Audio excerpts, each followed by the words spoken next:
This is the Horror Movie Show on hmpod.com, hosted by Jerry and Mark, your one-stop shop for all horrible movie reviews. From the latest blockbusters and independent films to classics, let Mark and Jerry convince you the world is a dangerous place, though often good for a laugh. Now come and listen to the Horror Movie Show, if you dare.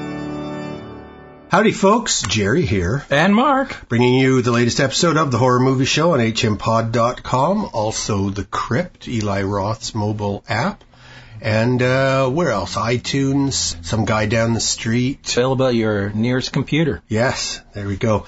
So we got a whole bunch of movies today, some new, some old. But I want to mention first off that the publishing game is not what it used to be. I've made most of my living as an adult I have done as a writer, and I haven't been paid a lot for fiction.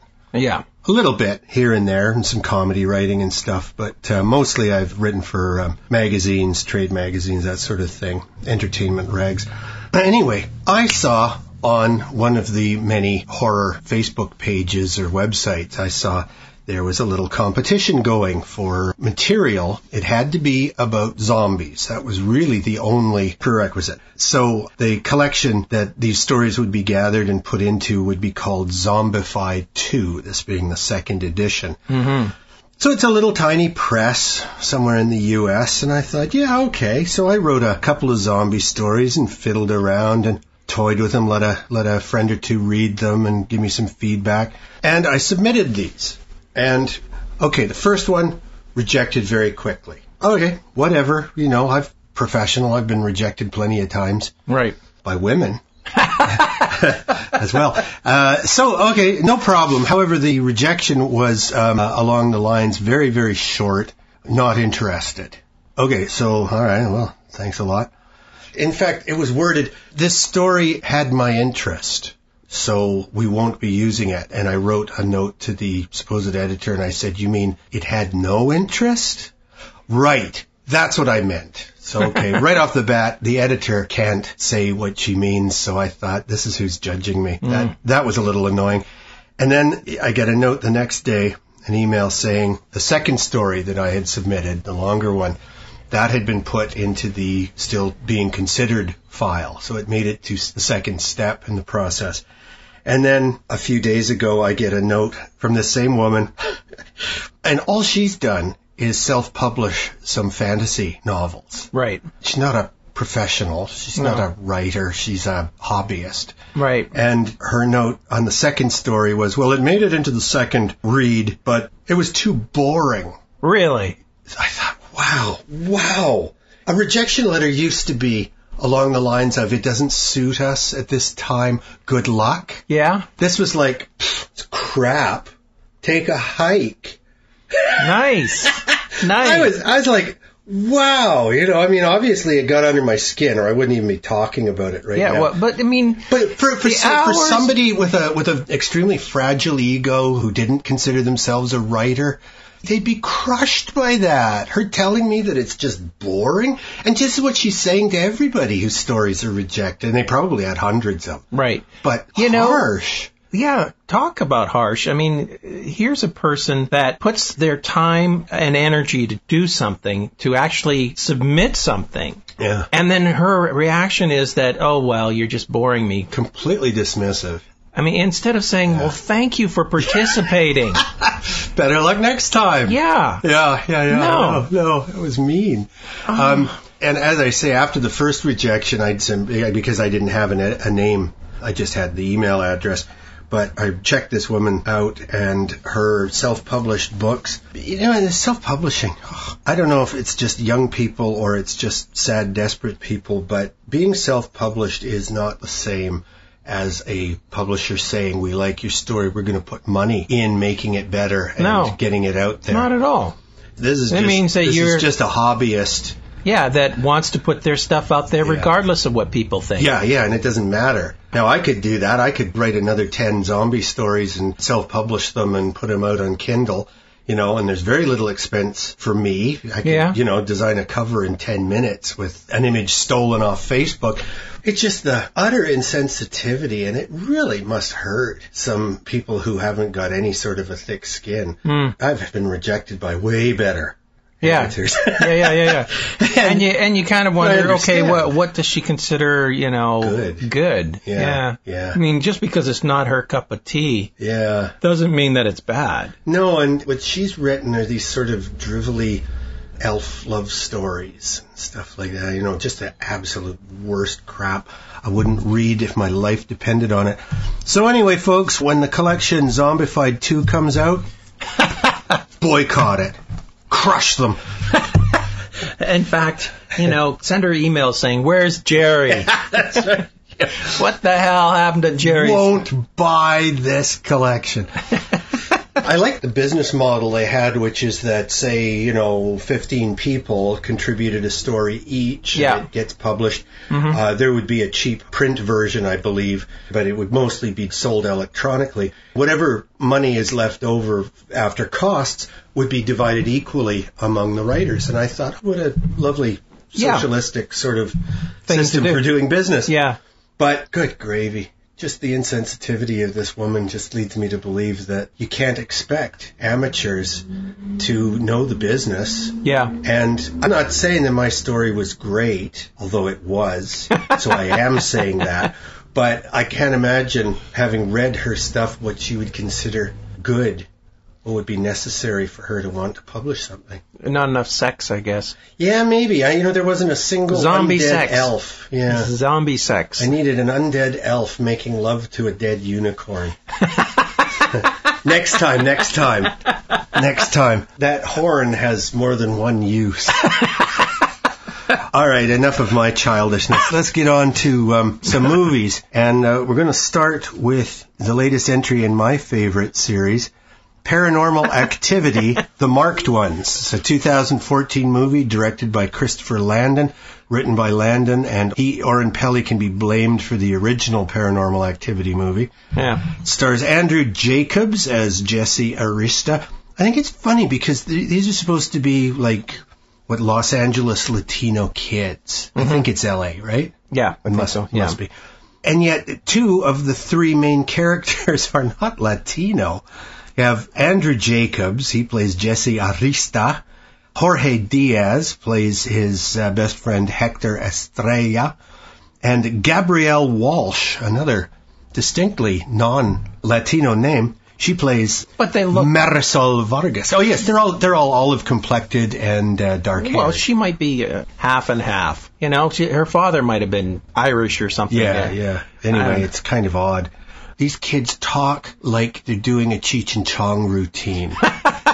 Everything is, I don't know, man, what is that? And no script to speak of. It's a lot of, oh, what's that? Oh, I don't know. What do you think it is, man? I don't know, man. It's just terrible. And then the girl speaks up. Oh my God. What is it? We don't know. What do you think? Oh, shut up, you bunch of idiots. It's because they're young kids. And they're supposed to be improvising these handheld camera scenes.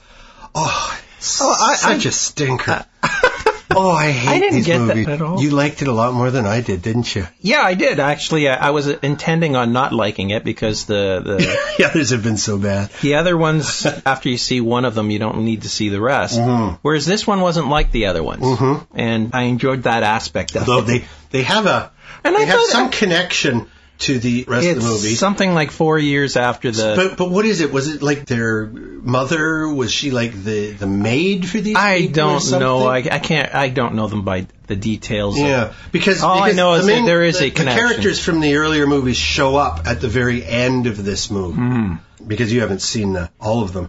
But they do make an appearance near the end of this movie, so it is all part of the same stupid, boring world. I just found I thought this is as good as any found footage movie that you like. No, see.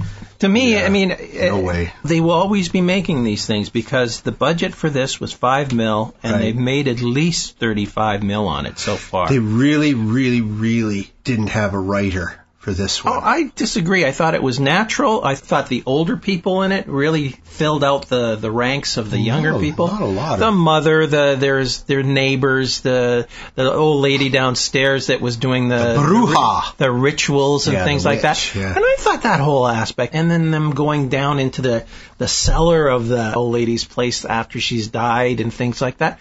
Very scary, very well done. Really? I have no complaints with this movie. In fact, I would say this is the best Paranormal Activity movie of the lot. Oh, boy, but that's damning with faint praise. It's like saying Mussolini was a much nicer dictator than Adolf Hitler. I enjoyed this much better than that upper footage. Okay, yeah, no, I agree with that. It's more professional. But I still think, considering that this is supposed to be a professionally made movie, it comes across as amateurish tripe. No, not to me. One thing I liked really about felt this, like the real found I thought footage. It was so stilted. And nobody knows what's going on. All they do is they keep asking each other, wow, what is that? I don't know. What do you think it is? I don't know either.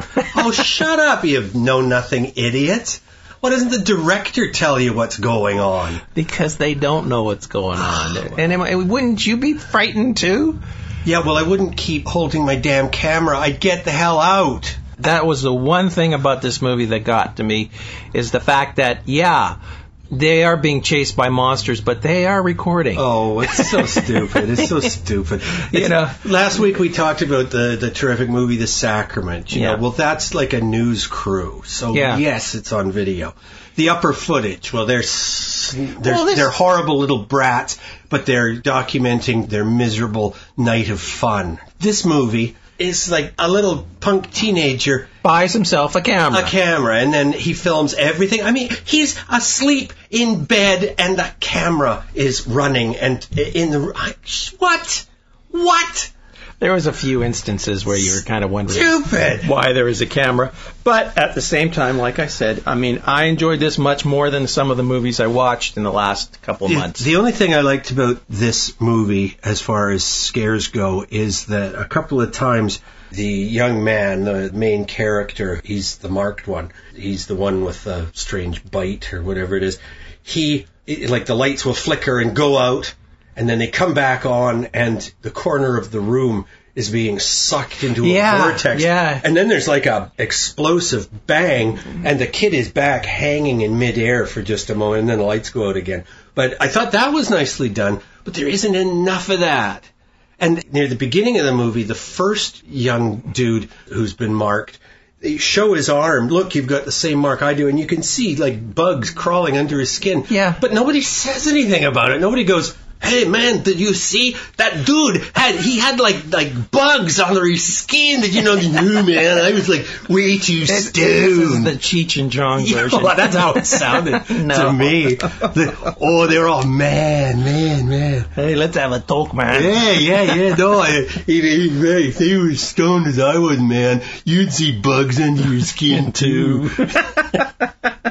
But it was a nice effect as well. Yes, they didn't react properly, but at the same time, I thought the whole marking thing and the whole them finding out what was going on down in that basement suite, whatever. But nothing went on. It was just a matter of scares and jumps and lights either going on bright or going out suddenly. You know, it's the cheapest kind of scares.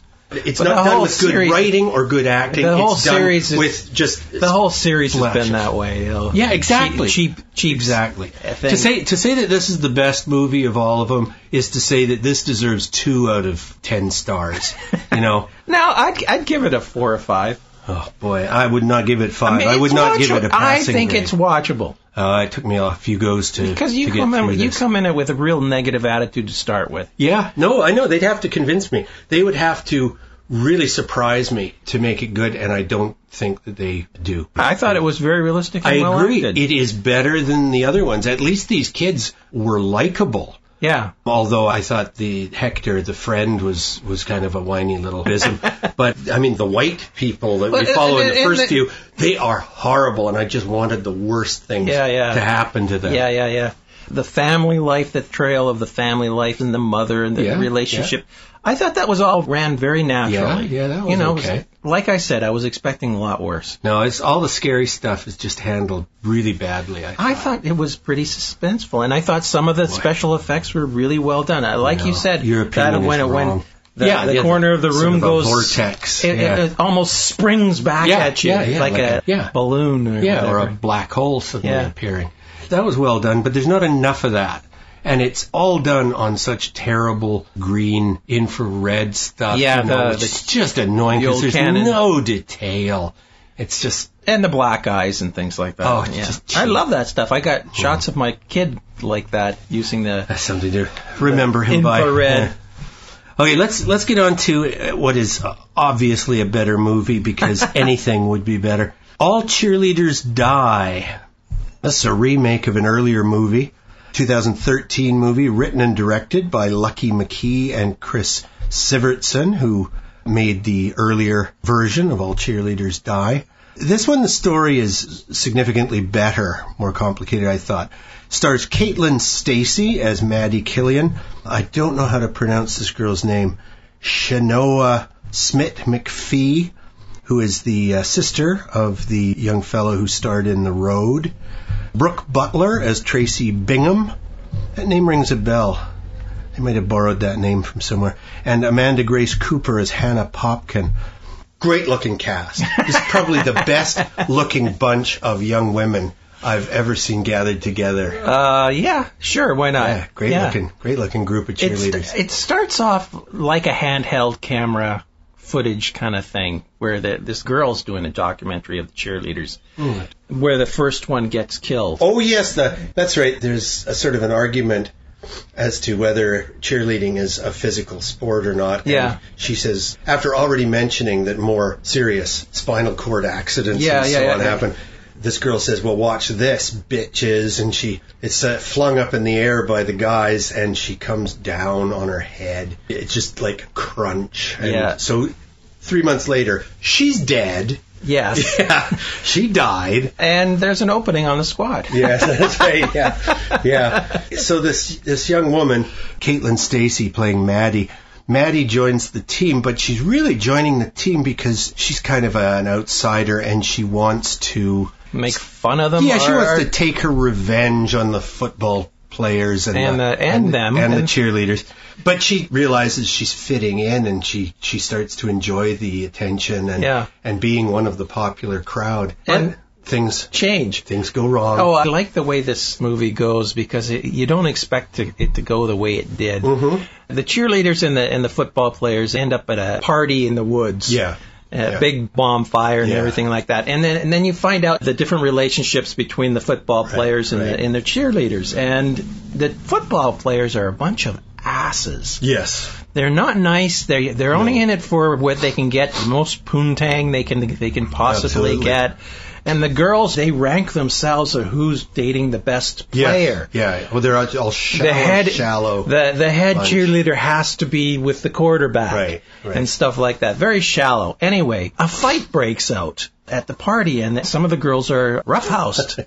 And they're really pissed. So they jump in their car and they say, that's it. We're taking off. And the quarterback says, from now on, none of us are dating any of the cheerleaders. Right. And so the cheerleaders take off, and then the football players jump in another car, and they're tailing them. They're chasing them, and they run them off the road into a ravine. River or something. And the girls end up dying. Did they drown or did they crash? They crashed, and then some of them are drowned, some of them... Yeah. Anyhow, one of the cheerleaders is into the occult. Well, no, she isn't a cheerleader. It's Maddie's friend is into the occult, and she happens... on the accident. Yes. Because she's in love with Maddie. And Maddie has rejected her geeky former friend, who's in love with her because now she's in with the popular kids. Exactly. But her friend who's into Wicca, she has her magic stones and she brings the cheerleaders back to life. Yes. But they're more or less evil zombies. Yeah, they're zombies, and they're possessed. They hunger for flesh. Yeah. So they go around killing their neighbors.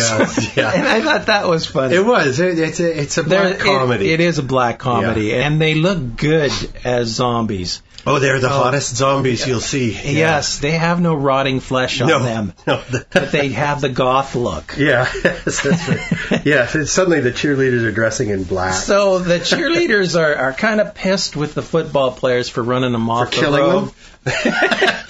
And they're going for revenge at this point. And they take their revenge one at a time on these different football players. And that's basically what the movie is about. The original movie, it was like a competition. The cheerleaders saying to the football players, girls versus boys, oh, what we do is a sport. It is dangerous.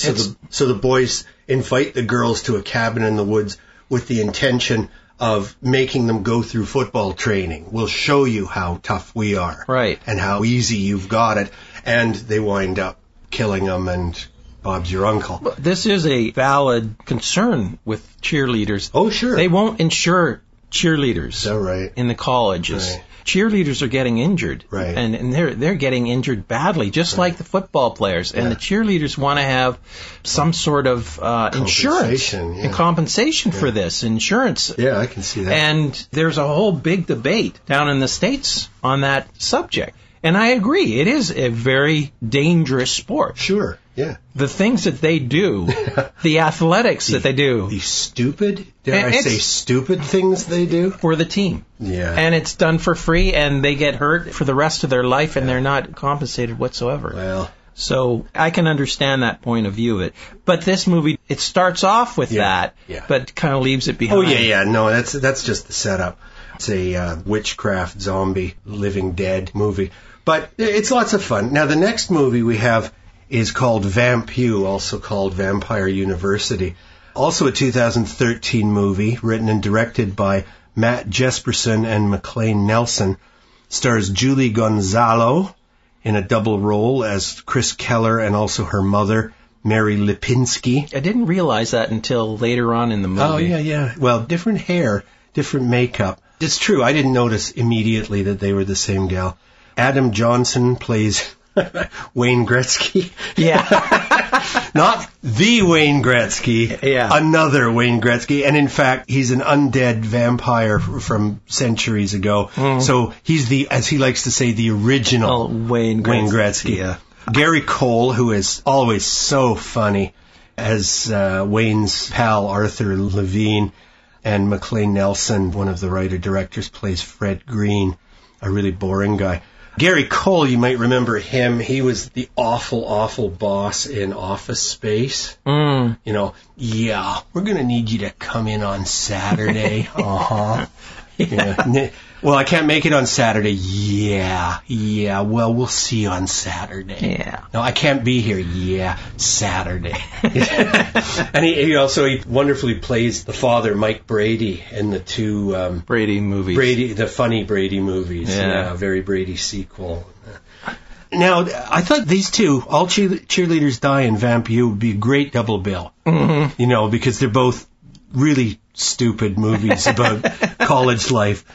So Vamp U is about the main character, Julie Gonzalo, who's this beautiful young girl, freshman at university. This movie, I wouldn't even call it a black comedy so much as just a straight comedy. It reminded me a little bit of the Airplane movies. He's sitting in like the school's, I guess you'd call him the guidance counselor. Yeah. That's the Gary Cole character. And they're sitting in his office, her and her dad. And and he says, Gary Cole says, it's a wonderful time in a young girl's life. You're 18, and she says, I'm 19. And he says, 19? What, were you held back? Right on the Cole's so retarded. Her and her dad are going, what does that mean? Right off the bat, the representative of the school calls her stupid. It's so funny. She's so beautiful. She's one of these actresses that I just like, wow. I'd watch her, do the dishes. She's just a beautiful girl. And she plays her mom, who has her own dark secrets. But Adam Johnson, I don't know him too well. I know he's been in another super low-budget independent horror movie or two. And I kind of see where he's got that slight stoner thing happening. He's got his little beard and all that. but he isn't really compelling to me. He's not as much fun to watch as Gary Cole is. Right. And because Wayne Gretzky is one of the main characters, and he's the vampire. He's the cause of all the trouble of all the kids becoming vampires. I thought he was weak. Otherwise, I thought it was a pretty strong cast. I thought everybody did pretty good job. They all do their jobs. The vampire, Wayne, spots the freshman, and she looks just like his original flame when he became a vampire. No. He'd been a vampire for a long time, but he fell in love with this human woman, and then she hung around his castle too long one night, and he couldn't resist, and he bit her to death, drained her blood, and he thinks she's dead. Well, it turns out she's not dead. She's still around, and in fact, she's the mom, Mary Lipinski, of this freshman girl. And they make up their own rules in this, as people so often do with vampires. And I think they're walking around out in daylight. Yeah. The only thing they need to do is carry an umbrella. Yeah. It's really, really stupid otherwise. And her mom has never told even her husband that she's a vampire. No, she says she's Amish. Yes. She said, and the husband who, had sex with his wife once because she won't let him near her now. She's always got an excuse, and it always has to do with being Amish. That's right. I can't go out in the sun because I'm Amish. I can't eat solid food because I'm Amish. And the husband, who's completely emasculated, he's running around saying things to her like, I'm just not sure that you are Amish. So I thought that was a funny joke, because that Amish thing goes through most of the movie. But a very, very silly movie. Sillier than All Cheerleaders Die, which sort of has a straight horror story. Yeah. Whereas this is much more like a sort of a sorority movie? Yeah, it's much goofier. Vamp would be a movie where, you drink a lot while you're watching it. Yeah. Whereas All Cheerleaders Die would be for a horror fan who wants to see pretty girls. Yeah. as zombies. Best of both worlds. Yeah. But what did you think? Did you like Vamp? It was okay. I liked All Cheerleaders better. Yeah, I think that's a better movie. Because I thought the black humor worked better with the zombies. Yeah. It starts off with this one girl trying to seek revenge on the cheerleaders, and then she ends up joining them, and then them getting killed. I like that whole idea. And she's joined them permanently. Yes. Yeah. And each one of them has their own little idiosyncrasies as well in the sorority. No, that's in Vamp. In All Cheerleaders Die, they just hang. But it's funny. Yeah, and Vamp. The little touches, especially Gary Cole, made me laugh again and again. But it's not a great movie by any means. Now, our next movie is a peculiarity. It's Superman 2 from 1980, but only the scenes shot and cut together by Richard Donner, who did not get credit officially on the second Superman movie. We're talking Christopher Reeve's second Richard movie Lester here. got... Dick Lester got credit. Although, if you check IMDb, Richard Donner is given co-directing credit, but he's uncredited in the movie itself.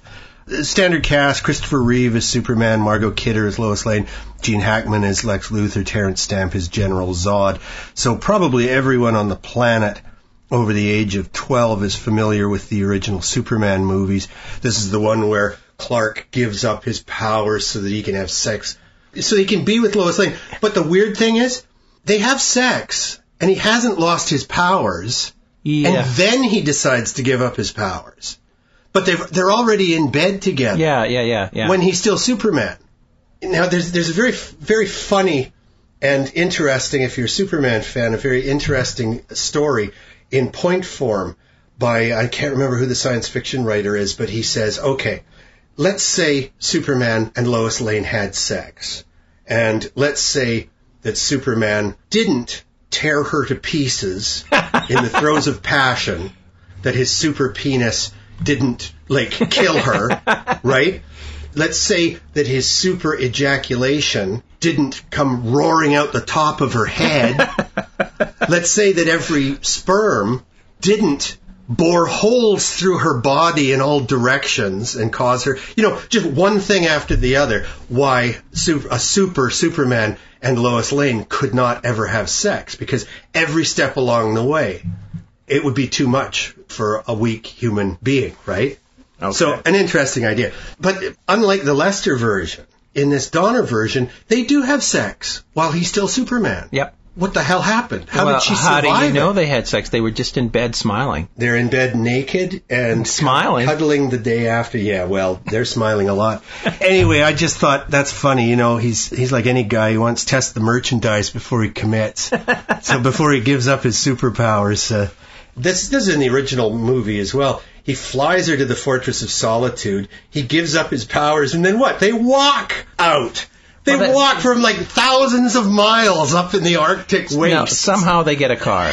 They're in a car. But there's no cars to be got up there. I know, but somehow they get a car. Now, if they showed him like, I'm going to lose my powers, but just a second, I'll be right back. And he flies and he goes and he gets an SUV and he brings it back. That would have made sense. And he could have done that in the blink of an eye. Yeah. But he doesn't. Also, how is it that these supervillains who have the exact same powers that Superman does, how come they have the ability to, like telekinesis, they can hold objects up in the air and stuff like that with their mental powers? That is not in the comics. That is not a power that Superman has. When did they do that? No, they do it on a couple of occasions where something is simply raised in the air. Really? Yeah. I didn't notice that. It aggravated me when I saw that movie in the theater when it was brand new and Richard Lester's version, and the Donner version has all the same mistakes. Yeah.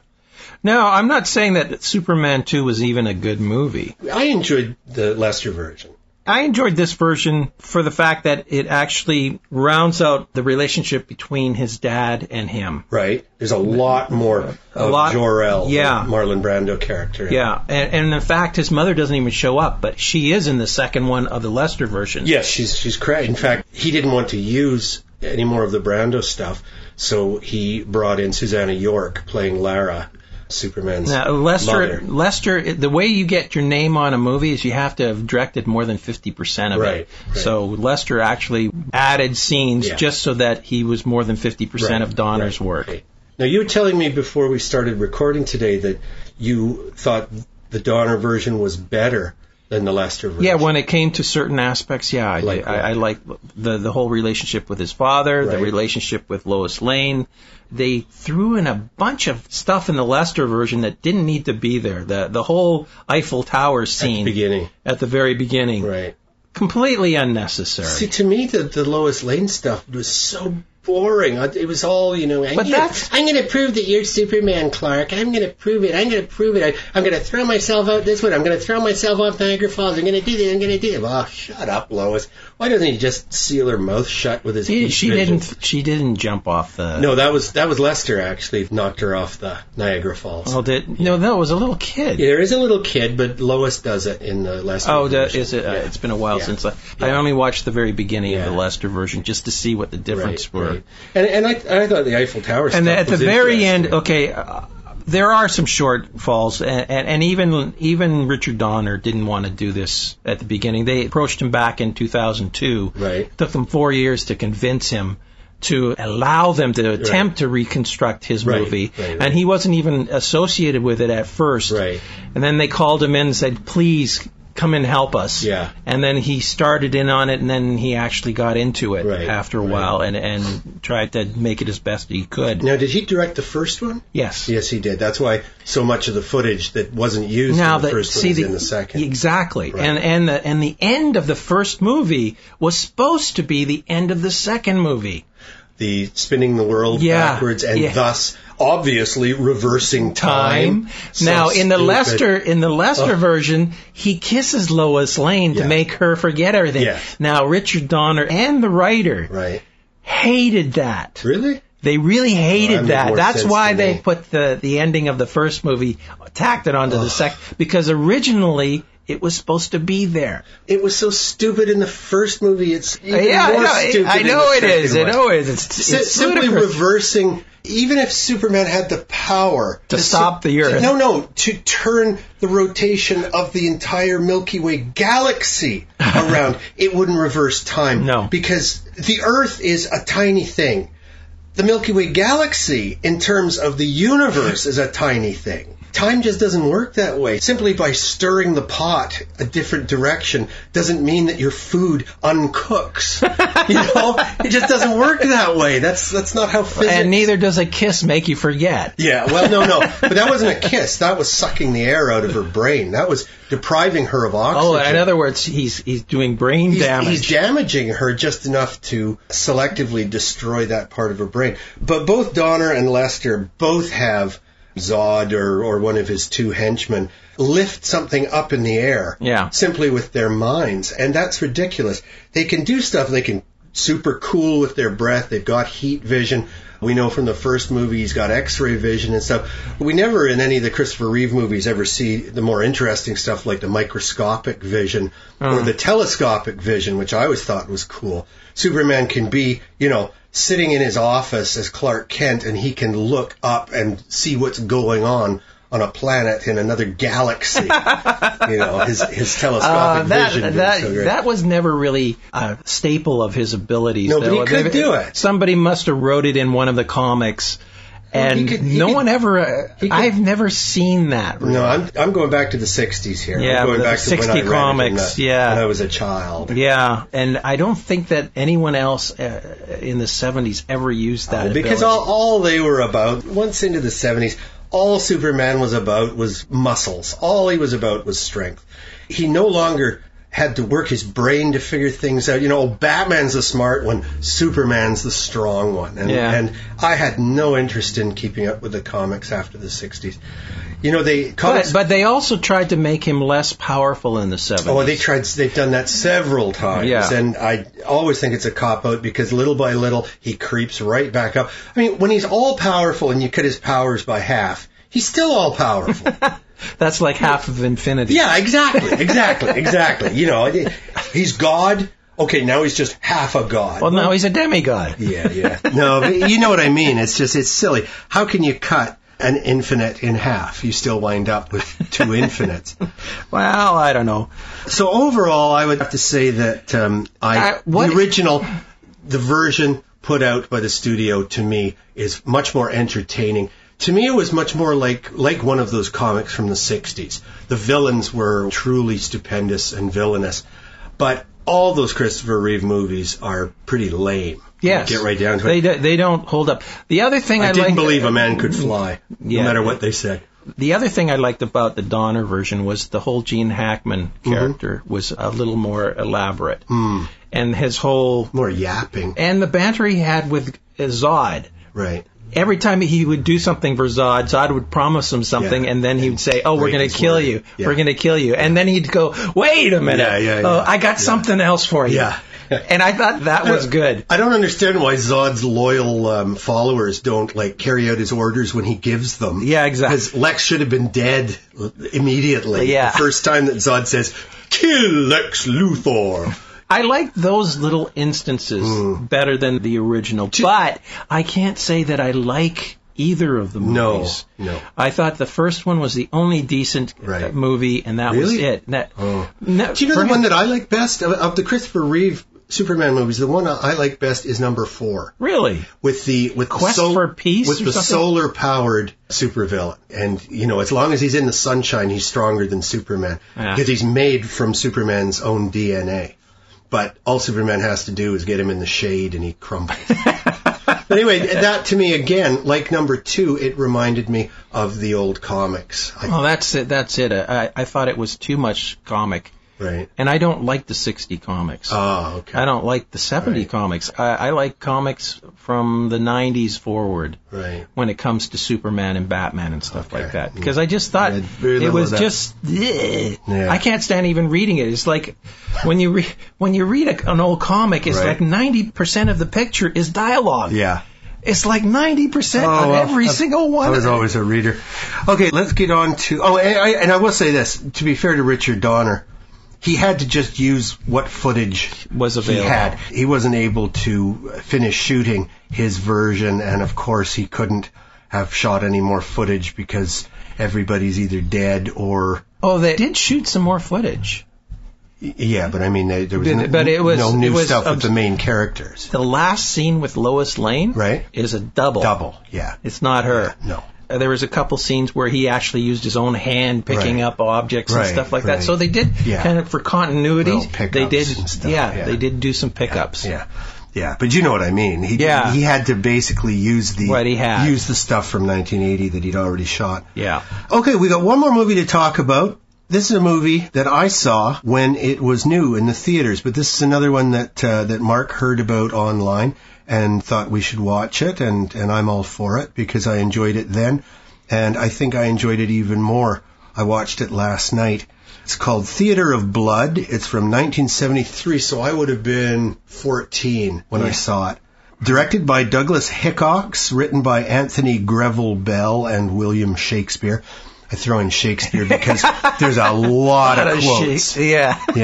Now, fantastic cast for anybody who likes movies, English movies from the 50s, 60s, and into the 70s. Vincent Price plays the actor, the spurned and scorned actor, Edward Lionheart. He's a Shakespearean actor, and he never won the critical acclaim that he believed he should have. Diana Rigg plays his daughter, Edwina Lionheart. That's a beautiful name. Now, I just list the actors who are in this. Ian Hendry, Harry Andrews, Coral Brown, who at the time was married to Vincent Price, Jack Hawkins, who speaks almost not at all in the movie because he'd had his voice box removed at that time. And I notice in the movie he's smoking like a chimney. And he'd already had throat cancer and his larynx was gone. The wonderful Michael Hordern, Arthur Lowe, another favorite of mine, Robert Morley, a great old English character actor, Dennis Price, who's so good in Kind Hearts and Coronets, Milo O'Shea, the great Irish actor, Eric Sykes, who co-wrote Goon Shows with Spike Milligan, and Deanna Dors, who was the sort of English equivalent of Jane Mansfield, a real big, buxom platinum blonde.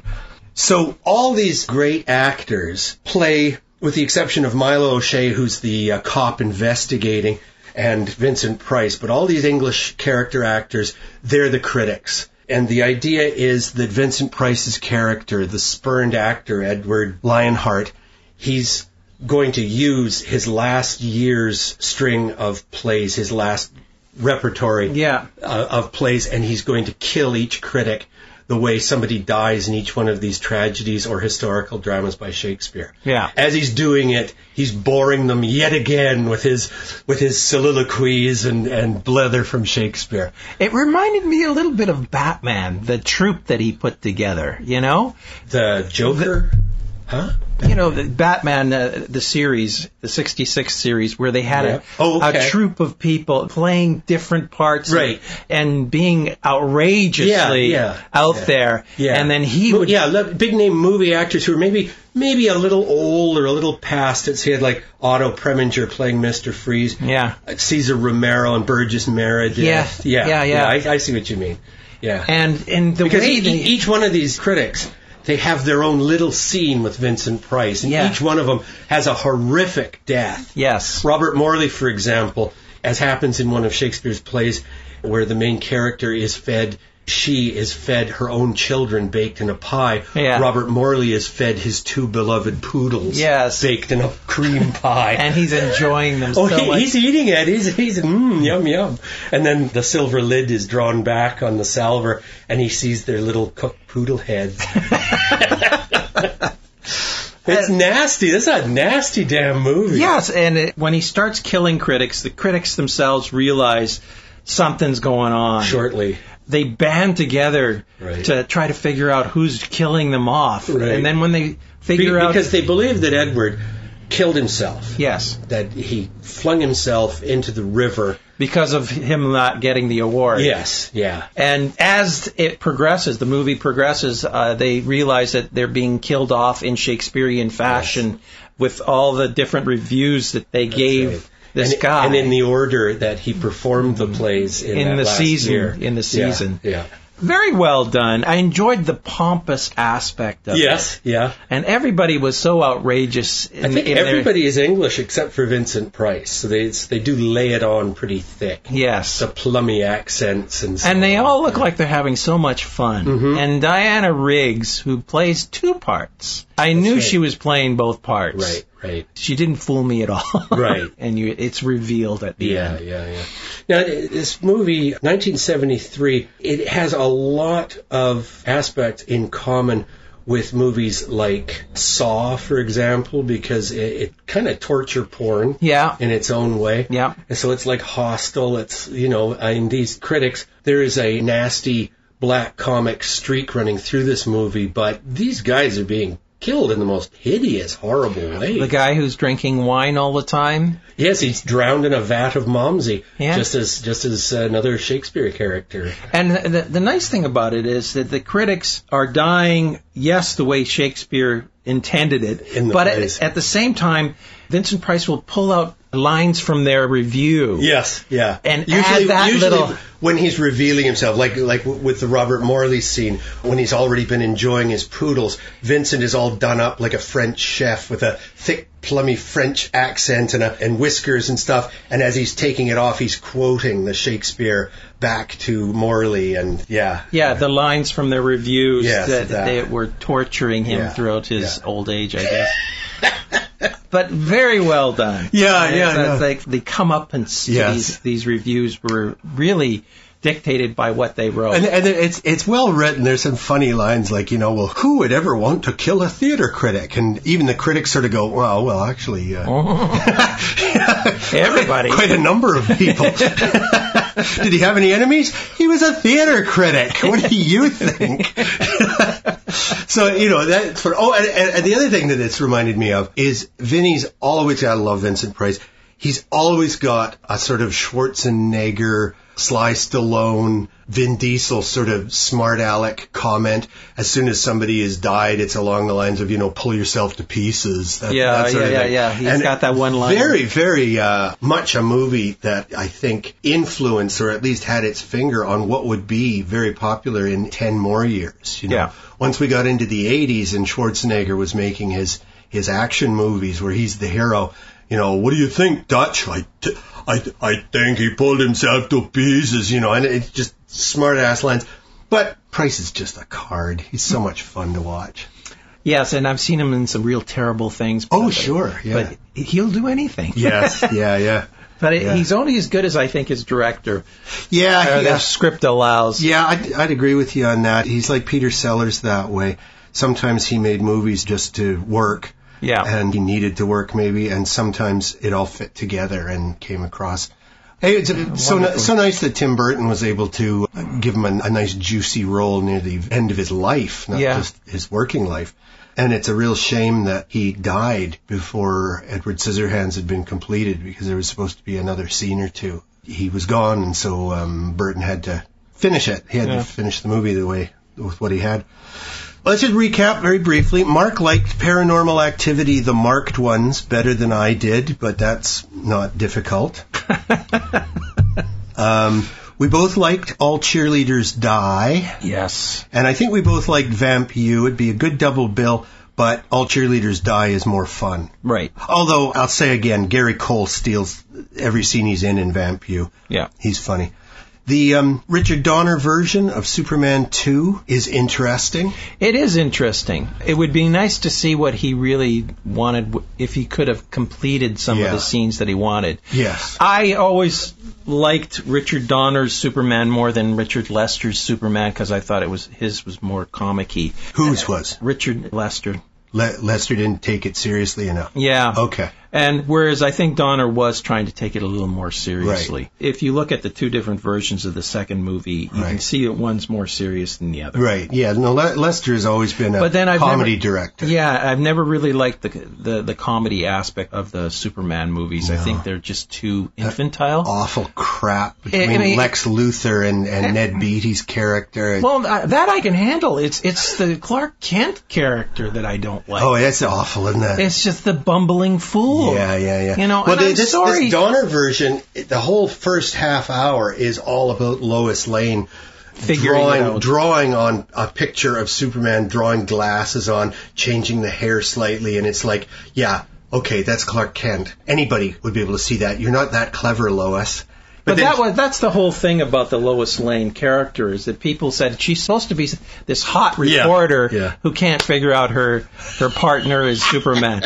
And they tried to restructure that later on in the 90s and in the thousands, with Lois Lane being much savvier. And they actually married her to him. And that's it. And she's known for a long time. She's supposed to know, It's like Spider-Man, just give up on the secret identity crap. You want to keep it secret from the general public. So your enemies don't know, but for Pete's sake, not your loved ones. Everybody but Aunt May knows that he's Spider-Man. Yeah, and even she knows now. Well, we'll talk about Spider-Man 2 soon. And then the last movie we talked about, Theater of Blood, I would highly recommend it. Yeah, I had never even heard of this. Oh, okay. And then I was quite surprised when it came up on somebody's list of funny old movies. Yeah, great old movie. So I said, hey, another comedy. I'm going to watch that. Good catch. Okay, folks, so we're going to say so long. Now, this was episode 150, officially 150. So happy anniversary to us. Yes. When we hit 1,000, we will definitely have a party. Let's go get drunk. Okay. Or half drunk anyway, because right. it's only the 50. That's right.